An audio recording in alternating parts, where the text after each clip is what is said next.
Ladies and gentlemen, thank you for standing by. Welcome and thank you for joining the CD PROJEKT Group Q1 2022 results conference. Throughout today's recorded presentation, all participants will be in a listen-only mode. The presentation will be followed by a question and answer session. If you would like to ask a question, you may press star followed by 1 on your touch-tone telephone. Please press the star key followed by 0 for operator assistance. I would now like to turn the conference over to Adam Kicinski, President of the Board and Joint CEO. Please go ahead. Good afternoon. Welcome to call on CD PROJEKT Group's financial results. Today we'll briefly sum up the first quarter of 2022. My name is Adam Kicinski and I'm Joint CEO. I'll run this presentation together with Piotr Mielwolsz, our CFO. The webcast of the presentation, along with the audio feed, are also streamed as I speak. You can find them on our corporate website, cdprojekt.com, and on our IR YouTube channel. Okay, let's start from Cyberpunk. On the 15th of February, we released the next-gen update together with a big patch 1.5.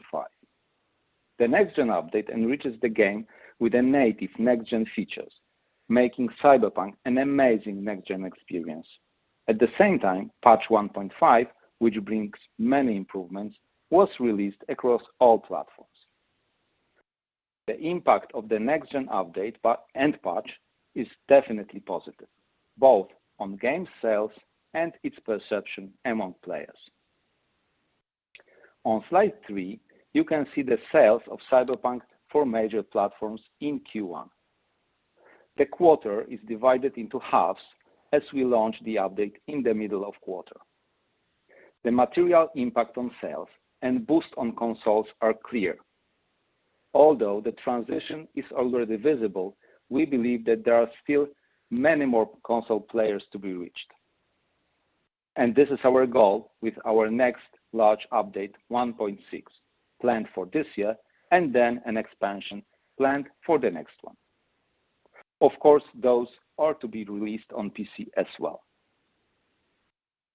Moving on to slide 4. I would like to remind you about another important event of Q1. In March, we signed a strategic long-term partnership with Epic Games. It enables us to use Unreal technology in our future games. Strengthening our technological core and de-risking the whole process fits perfectly into our Red 2.0 transformation. Already at this early stage, we can see an improvement in terms of efficiency. I mean the development of the creative layer of the game. Right now, we are working with the Epic's programmers to make sure that the engine is properly tuned and scalable to our needs. This is important, as our strategy is to continue creating powerful open-world RPGs. Additionally, we are also developing our own in-house pipelines and toolset like, for example, narrative design tools. So, our next Witcher game is being developed on Unreal 5. Please go to slide 5. The initial research phase of this project started last year, and in Q1 we began the pre-production. This means that we've started capitalizing development expenditures, as pre-production is the first phase of development. For now, there are over 100 developers involved in the project, and we are really happy with the progress. Talking about developers' involvement in ongoing projects, please move to the next slide. As you can see, Cyberpunk expansion is our most intense project at the moment, of course, headcount-wise. At the same time, we moved part of the team responsible for servicing Cyberpunk to new projects.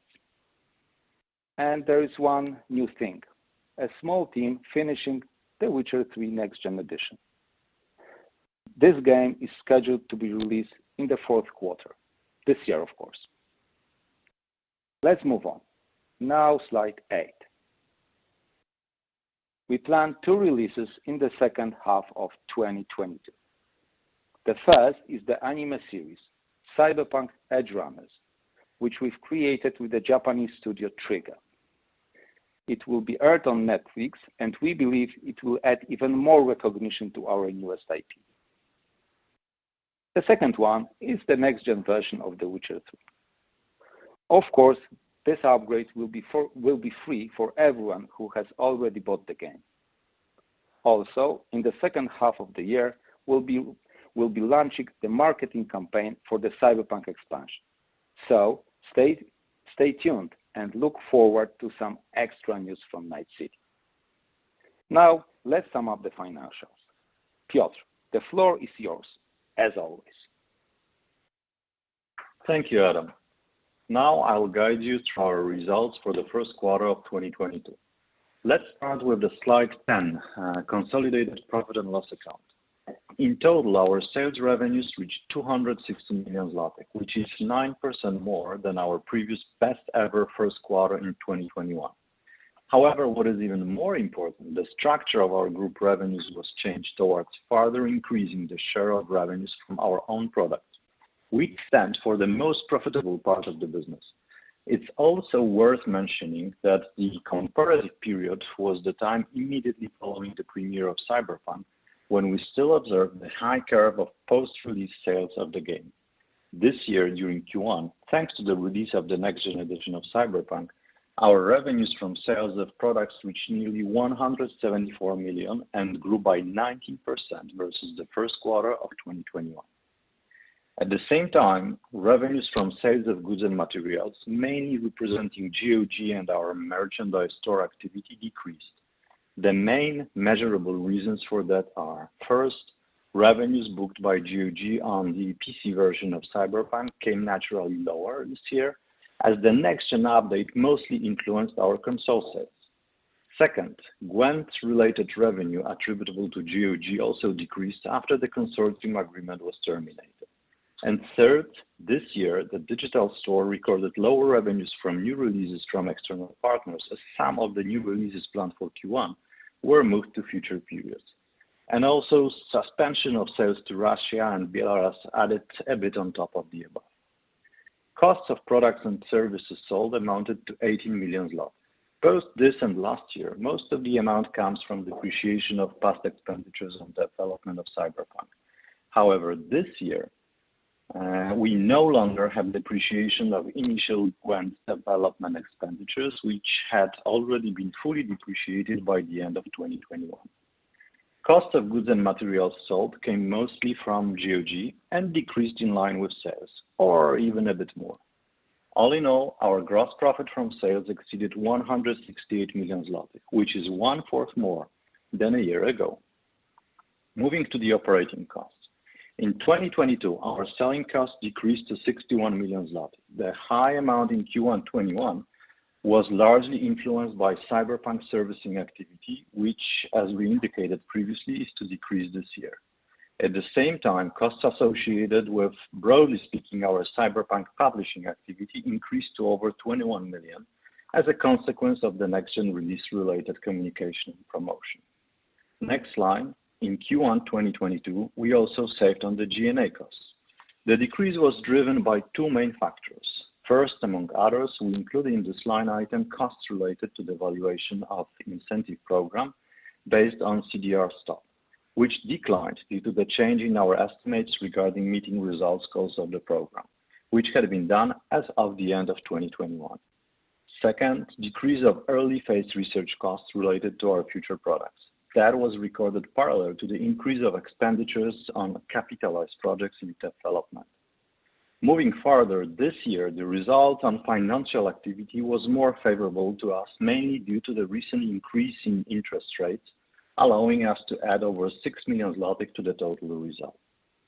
At the same time, the reported income tax for the period and the effective tax rate was higher than what we had observed in previous quarters. The increase was mainly caused by withholding taxes paid abroad by our international licensees. Having received confirmations of withholding tax payments this year based on existing treaties on double taxation, we deducted from our local corporate tax liabilities as much as was allowed. Obviously, the local R&D and IP box tax regimes, which allow for preferential local taxation, give us less capacity to deduct foreign withholding taxes. An excess of withholding tax that was not possible to be deducted locally was recorded in our P&L statement. The total amount of such excess in Q1 this year reached nearly 16 million zloty. The amount is related mainly to payments of licenses we received after the premiere of Cyberpunk, on which respective tax payment confirmations were delivered to us this year. Based on the share of our business partners from whom we received the tax payment confirmations in Q1, I estimate that we might already be close to half of the total excess withholding tax amount we may see later this year, presumably mostly in Q2. This is obviously a rough estimation, and the final amount will depend on actual tax payment confirmations to be received from our licensees. All in all, our net profit for the first quarter of 2022 reached 69 million zlotys and was over 2 times higher than the net profit for the first quarter of last year. While GOG posted neutral results, most of the profit was generated by CD PROJEKT. Let's now move to the next slide, number 11, our consolidated balance sheet. In Q1 of 2022, our balance of expenditures on development projects increased by nearly 17 million zloty. This figure represents the balance of new expenditures on development projects of the quarter that reached over 35 million zloty, less depreciation of past projects in the amount of 18 million zloty. Other fixed assets were at a relatively stable level over the last quarter, so there is nothing in particular I would like to comment on here. At the same time, among working assets, our receivables decreased by nearly 57 million zloty, which is due to a natural annual cycle after Q4. The total value of cash, deposits, and T-bonds included in the 3 positions marked with an asterisk is summed up under the table to the amount of 1,262 million zlotys as of the end of March 2022. This means that our financial reserves grew by 108 million zlotys during the past quarter. Let's go to the other part of the balance sheet, slide 12.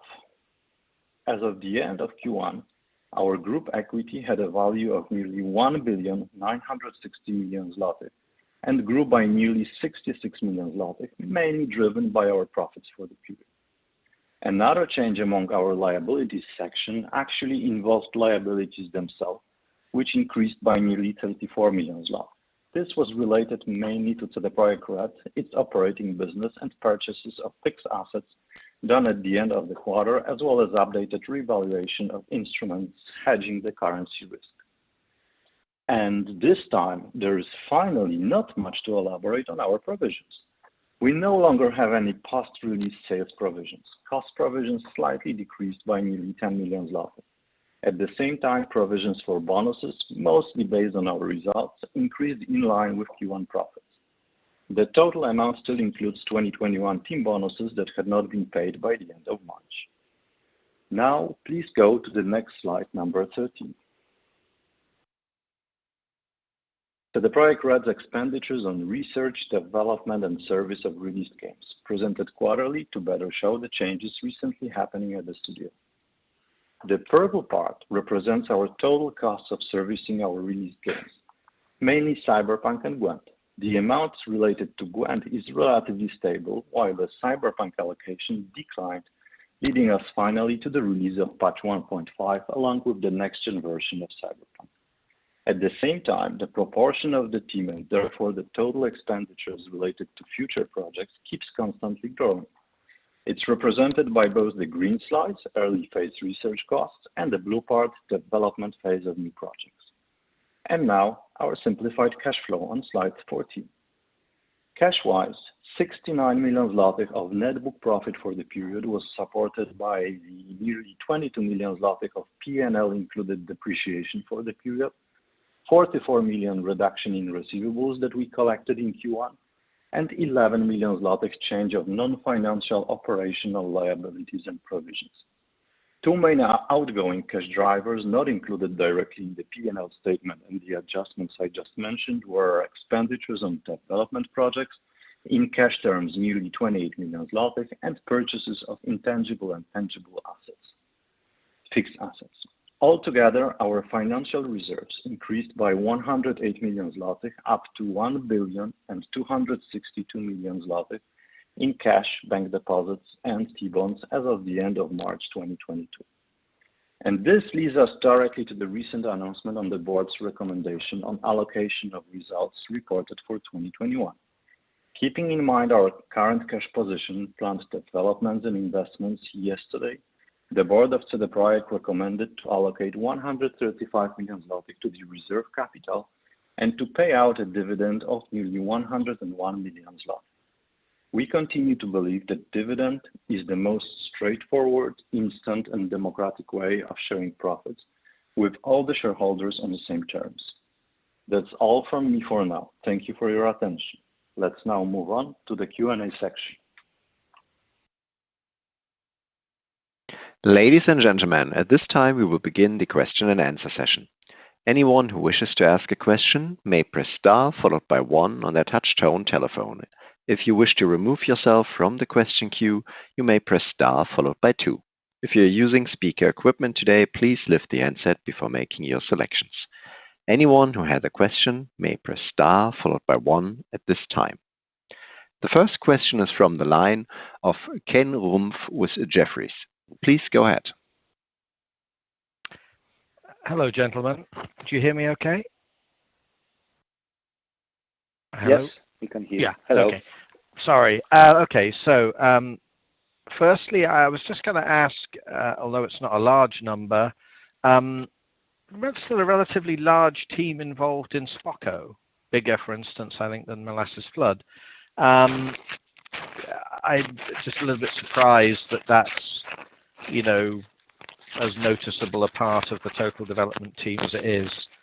Secondly, you mentioned that you've begun capitalizing work on new projects such as a future Witcher game.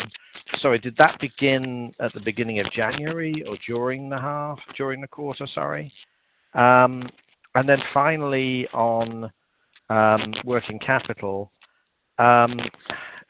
last year was kind of unusual because obviously we'd had Cyberpunk at the end of the year. I was thinking that you might have a bigger working capital position because the next gen version came out, halfway through the quarter, and therefore there'd be receivables to come in. Can you just explain a little bit more about why you've got the big inflow? Is it purely because the fourth quarter is a large number, and I forget quite how it looks, but I was expecting, in a way, perhaps the opposite move, that there'd be money still to come in from next gen sales in the second half of the quarter. Thank you. Thank you for questions, Adam, here, and I'll take the first one, and Piotr will take the second and the third. So, in terms of SPOCO, first and foremost, I keep working on The Witcher Monster Slayer. They've just released, like hours ago, a significant update to The Witcher Monster Slayer, and at the same time, SPOCO is working on a new project, and it's an early phase, but let's say a research phase, but they are working on something else as well. So that's why the size of the team is as it is. Mm-hmm. Piotr, can you take the second? Yes. When did we start capitalization of the next Witcher project? It was at the end of the first quarter, as far as I remember. That was in March, and it is influenced in the March numbers, so rather end than beginning of the quarter. And the second question regarding the inflows from the third question regarding the inflows from the next gen edition on consoles. Honestly speaking, I do not precisely remember what are the payment terms with console platform owners, whether the revenues for February were already paid in by the end of March, or maybe they skipped to the beginning of April. So I cannot precisely answer the question. And at the same time, it's kind of difficult to clearly distinguish whether the decrease in receivables, which we recorded and presented, was only related, to annual cycle Q4 versus Q1. I believe that was the main reason, and most of the Q1 revenues were still presented in receivables line. Okay, if you'll permit me one follow-up of a more general nature regarding the first expansion to Cyberpunk. You've said in the past, I think, that in hindsight, you delivered a lot of value, a lot of playtime with the expansions to The Witcher, with the Blood and Wine and Assassins of Kings or whatever it was, and that perhaps you could have charged more for them and indeed done more expansions. Can you say anything about your ambitions for the scope of the expansions to Cyberpunk and perhaps pricing? We're seeing expansions to premium games costing, $40 now, which would be a lot more than The Witcher was. Thank you. Actually, it's too early. I mean, we want to announce the title later this year, because the title is not announced. I mean, the title of the expansion, and then we'll talk more about the pricing, about the content, the whole concept. It's too early to share this information. Of course, we have everything planned because it's very advanced, but we don't want to reveal just one fact, because then gamers will take it and they will start discussing this. So everything will be understood. As we'll provide gamers and investors with one nice initial package and starting the campaign. Cool. Okay, that's kind of what I expected. But thanks very much. Thank you. Thank you. The next question is from the line of Nick Dempsey with Barclays. Your question, please. Yeah, good evening, guys. I've got a few. So, first of all, on slide 3, you show the boost to units on consoles from the launch of the next-gen version of Cyberpunk. Was that really driven by a spike in the second half of February, beginning of March, which had already subsided before the end of the first quarter?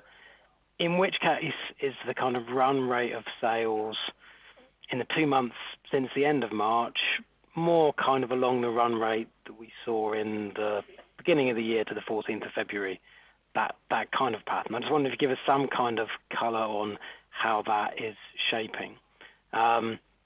Second question, are you giving us an indication in the past of sort of what proportion of revenues from sales of products came from Cyberpunk? I just wonder if you could give us a rough percentage there. And then just kind of a follow-up to one of Ken's questions, should we expect the expenditures on development projects in the cash flow to step up notably in the coming quarters as you start to capitalize the people working on the new Witcher project, or is that not large enough to make that much of a difference? Just trying to understand how we should think about modeling that for the coming quarters.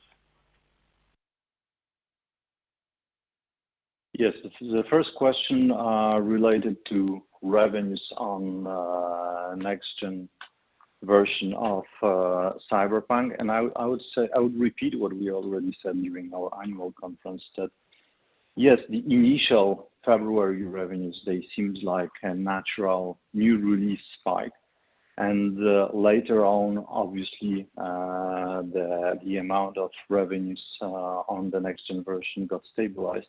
But what we see after a couple of weeks from the release is that right now at the Sony digital storefront, for example, because digital revenues are easiest for us to monitor, the next-gen attributable revenues are significantly or visibly higher than what we still observe that is coming from the old gens. So from this perspective, it looks like we started offering the product to new group of customers interested in the next-gen experience. The second question was about stepping up with the expenditures on development projects. We are not giving precise guidance on what the future will bring, but I believe the charts I presented just now showing the trends over the last 5 quarters show the direction. The more people work on new projects, the higher the expenditures on developing them, capitalized ones are, and at the same time, the servicing costs that go directly into the P&L keep decreasing over the time. So that's the guidance we are ready to make for now.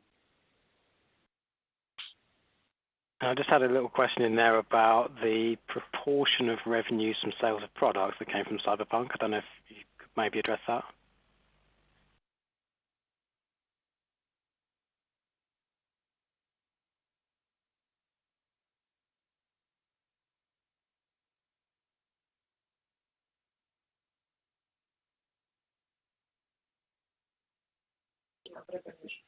Okay, so we were not revealing this data, but as you may expect, Cyberpunk is our leading revenue generator and responsible for a big part of the revenue included in the Q1. Thanks. That's great. The next question is from the line of Omar Sheikh with Morgan Stanley. Your question, please. Yeah, hi everyone. I've got three as well if I could. Maybe starting with the expansion, could you perhaps give us a little bit of sense of how you think the development process is going so far? How far through the process do you think you currently are? How happy are you with the way it's going? And do you have a sense of the timing of the release that you're sort of targeting for next year? Is it first half, second half? Any colour there would be very helpful. Secondly, you mentioned that you're planning to do some pre-release marketing for the Cyberpunk expansion in the second half of this year. Could you maybe just talk a little bit about what you're anticipating there? Is it sort of Q4? How big might it be? How are you sort of thinking about the scope?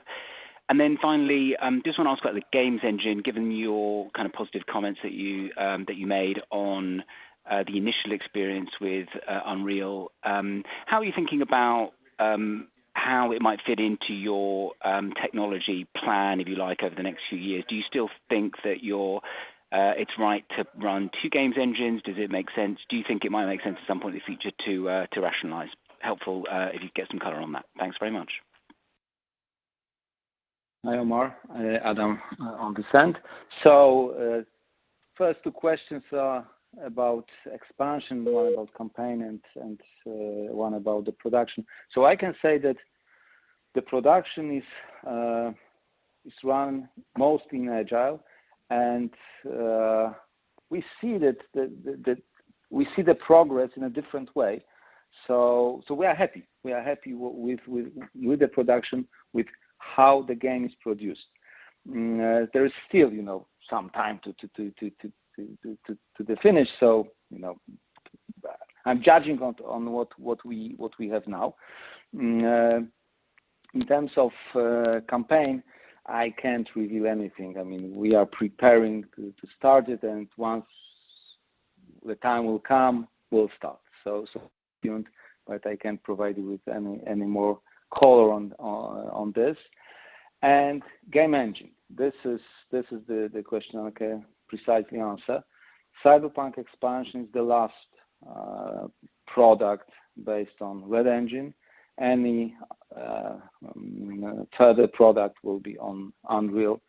So starting from, next Witcher is on Unreal, and next products will be on Unreal. And Unreal fits to our needs. As I said during my part of the speech, we already see some improvement. It's very early stage, right?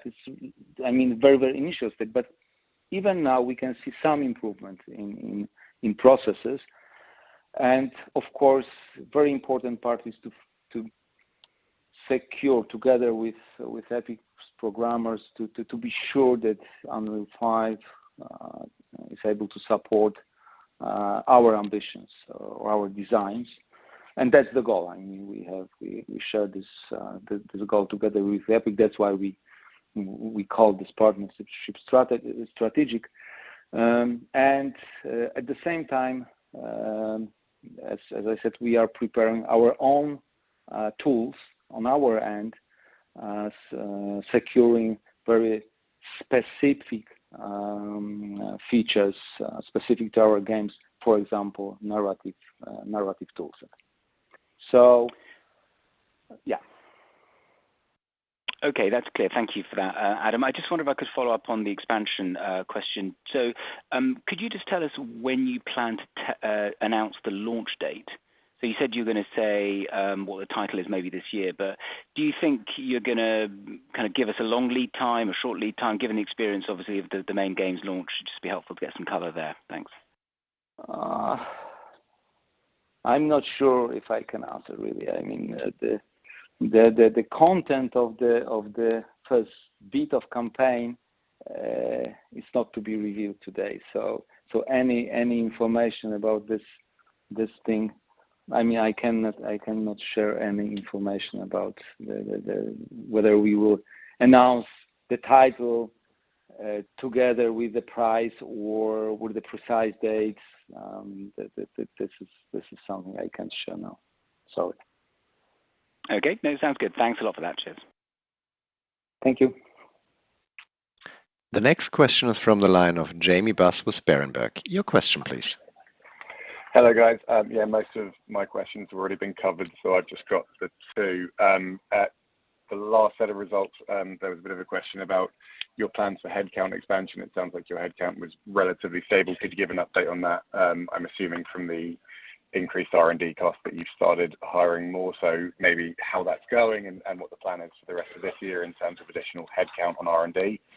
And then similar to Nick's question, but on GOG.com, so obviously it was a bit weaker in Q1. What are you seeing going into Q2, and do you expect that there'll be a sort of re-acceleration from GOG for the rest of the year? Thank you.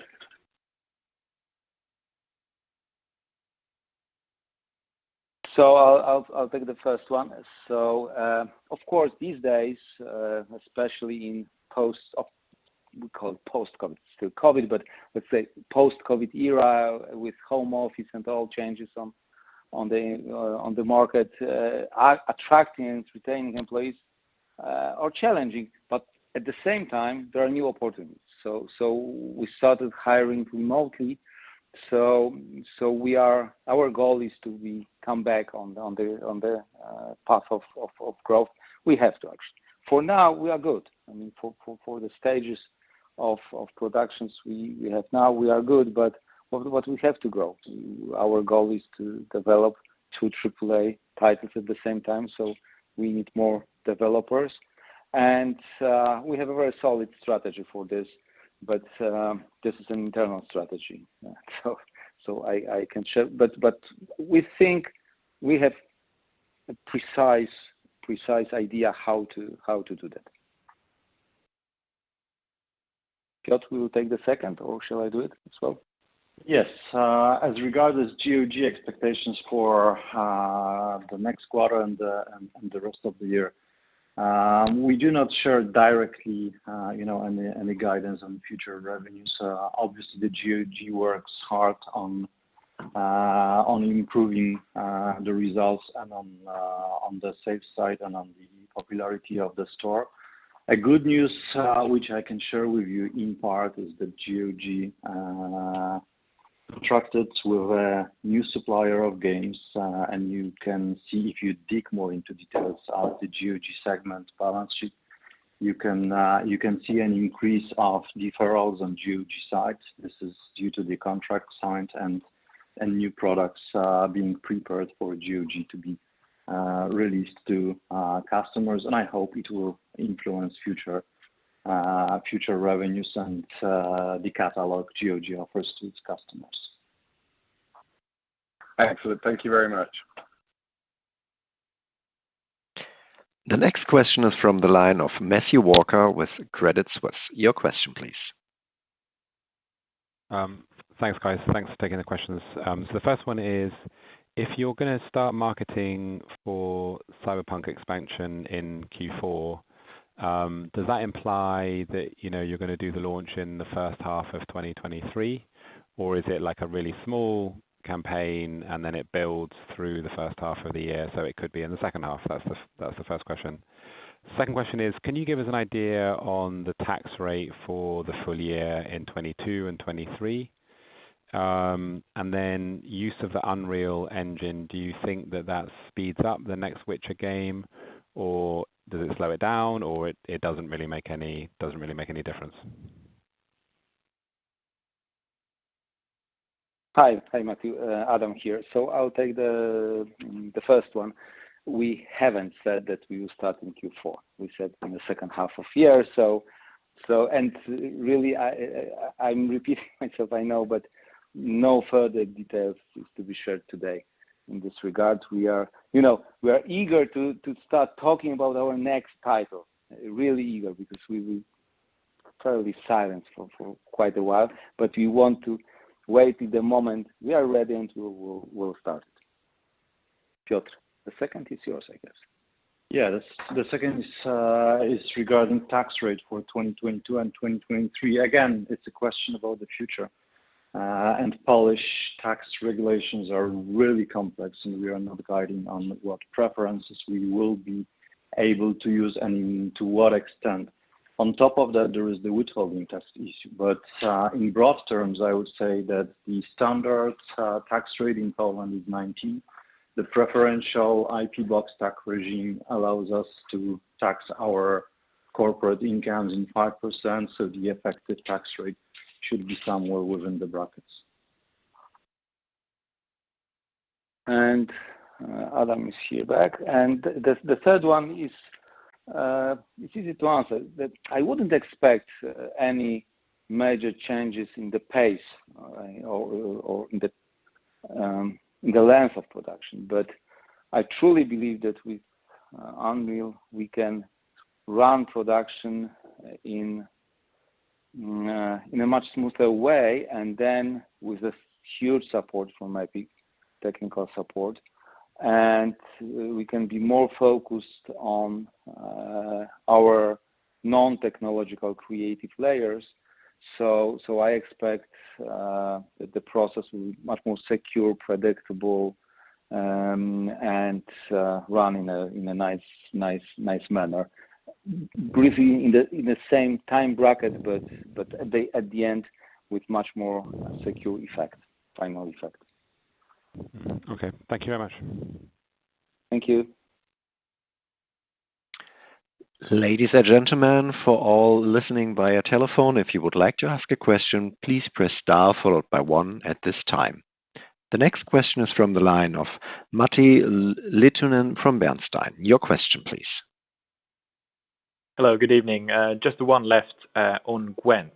I was wondering if you could give us an update on the overall trajectory of the game since the successful Android launch in 2020. So should we see the overall pattern of engagement as a slow managed decline from that high base back then, or is there a different pattern? Now, if we smooth out, for example, the short-term effects from new season launches and so on, how should we think about the kind of trajectory of Gwent? Thanks. Hi. We continue to develop Gwent, and as for the current year, we are planning to release a single-player mode, which we call Project Golden Necker, and this is what the Gwent team is focused on, and will share information about this soon. Yeah, actually, this is everything I can share about Gwent. Sure, I was going to add that ignoring the impact of Project Necker, but I appreciate if the information is not to be shared. Thank you. Thank you. The next question is from the line of Tomasz Rodak with DM Boss. Your question, please. Yes, hi, good afternoon. Can you hear me well? Hi. Hello. Hi, Tomasz. Yes, we can. Yes. Hey. Hi. First of all, I've got one follow-up question for this single-player Gwent project. Because you haven't put it, I guess you haven't put it in the slide where you presented the projects that are supposed to debut this year. I wonder if it means that it's not going to happen this year, because I guess you were saying that it was supposed to debut this year. Correct me if I'm wrong. And the second question is a general question about the market. Could you give us some light on the current state of the gaming market from your side, from your point of view? Can you see any slowdown in sales? What are your thoughts on the market in this post-COVID high inflation, possibly even a recessionary period? Thank you. Adam here. I'll take both, I guess. So, Gwent Necker is not in slides because it's fairly tiny event in our business. That's why. So it's planned for this year, but generally Gwent in our results is not very important, as everyone knows. So we continue supporting Gwent, but this is, as a business line, is fairly small. That's why sometimes we just don't talk about it. And our thoughts about gaming market. Well, you know, it's not easy to judge from our perspective because, for example, in GOG, it's okay. I mean. But in our main games, as Cyberpunk has this kind of history, we have no reference. We see that the next gen update is successful, but having no reference, it's hard to judge. And the first quarter was very competitive. That's for sure. But this is not due to the COVID that there were many releases, and this is, I think, everything I can say. Okay, thank you. There are no further questions at this time, and I hand back to Adam Kaczynski. Thank you very much. And now we'll read the questions that are in the chat, and then we'll answer them. So the first question is, can you please give a number of sales of CP77 sales in the first half and second half of the quarter? Piotr, this is for you. Yes, as you know, we are not sharing individual sales results for separated quarters. When we come to certain milestones, then we announce what is the most updated results, which we did recently, and for now there are no individual sales data included in our Q1 report.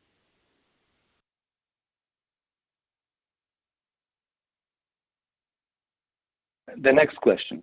What do you expect from gaming sector in general for the rest of the year? Recently, Microsoft was guiding for a decrease. Yesterday, NVIDIA shared similar thoughts. Sony is struggling with the production of consoles, and so on. Yes, I mean, definitely for hardware manufacturers, not only in our industry, many industries, it's a tough time. Definitely for pure gaming companies like ours, we don't see it like this. I mean,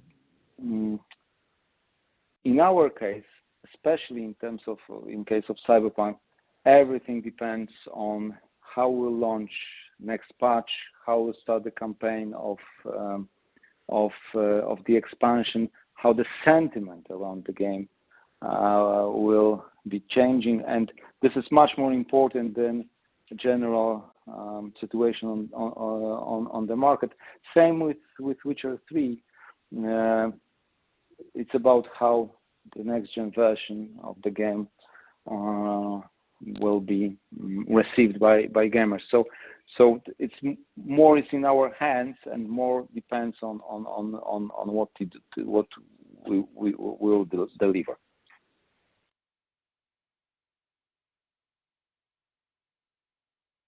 So I will read next questions from Konrad Krasuski, Bloomberg News. First, does company plan to set new management incentive plan after it admitted targets for 2020 till 2025 program are not achievable?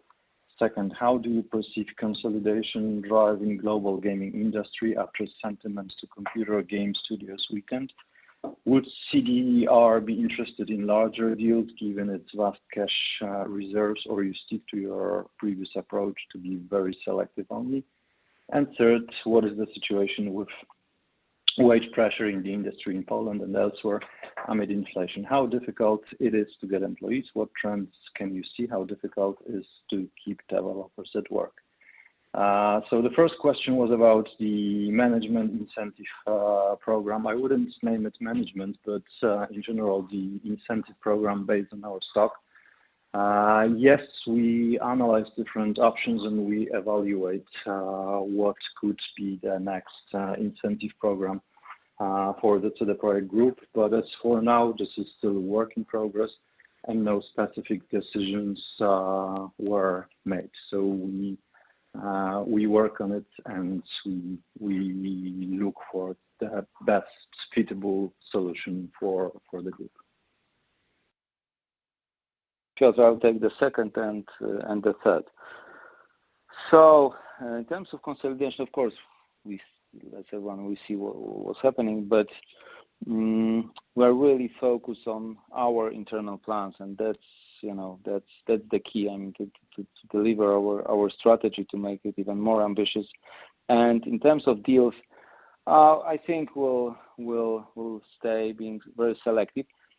Selective, not necessarily only focus on small things, but we are interested in supporting our own strategy. So if there is a chance to make a deal that will speed up or strengthen our strategy in building great enduring franchises through AAA games and everything around, yes, definitely, let's talk. But it has to be directly, visibly supportive to our strategy.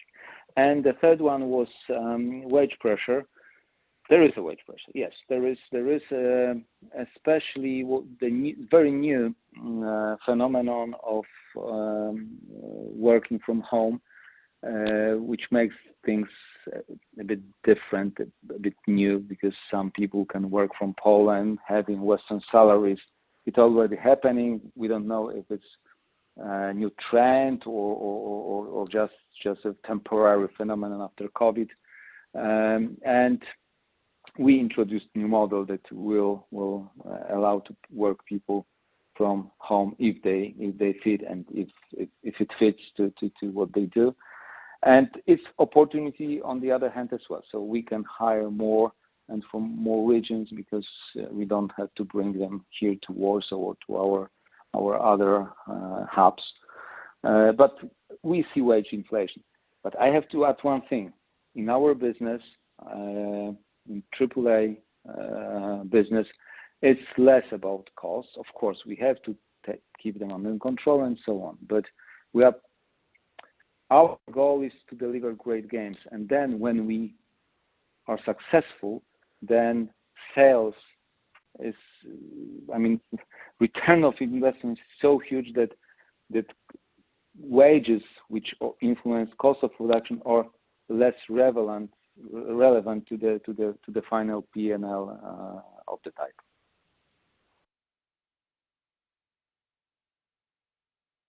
Okay, there are no more questions.